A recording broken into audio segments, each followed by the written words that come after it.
要是龙朝天不是要过年的，反正铃铛在我们家。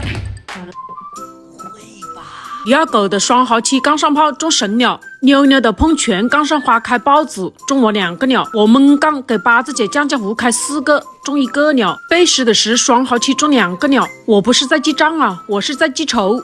这麻将照这样子打下去，也不知道什么时候是个头。但是我们根本就不用愁啊，不属于我们的求都求不来，属于我们的逃都逃不脱，对不对？境外来电，这个是个老子境外来电的。结果他不知道有多少万的钱。业务太大了，做不了，接不了这业务。麻将打不赢就算了，境外来电都觉得我的盲脸好骗。人才啊！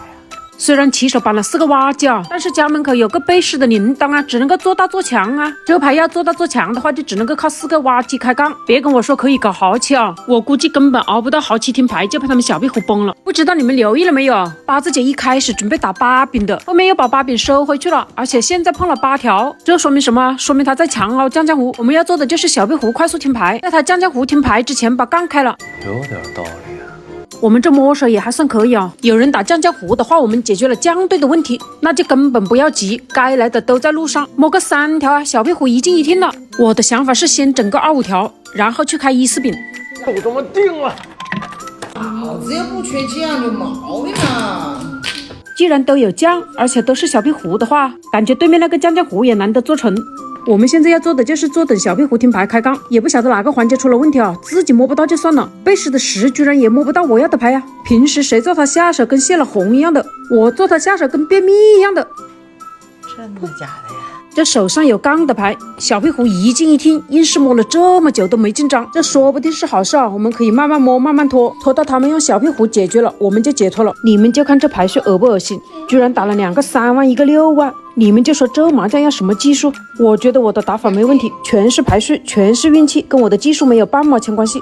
你说的对，你说的对。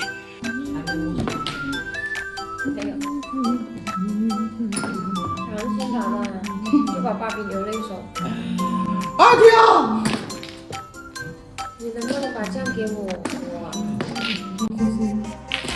要是龙朝天不是要过年的，反正铃铛在我们家。7、1、2、3、4、5、6、7、8。这还能数得出11啊？全都是泡沫。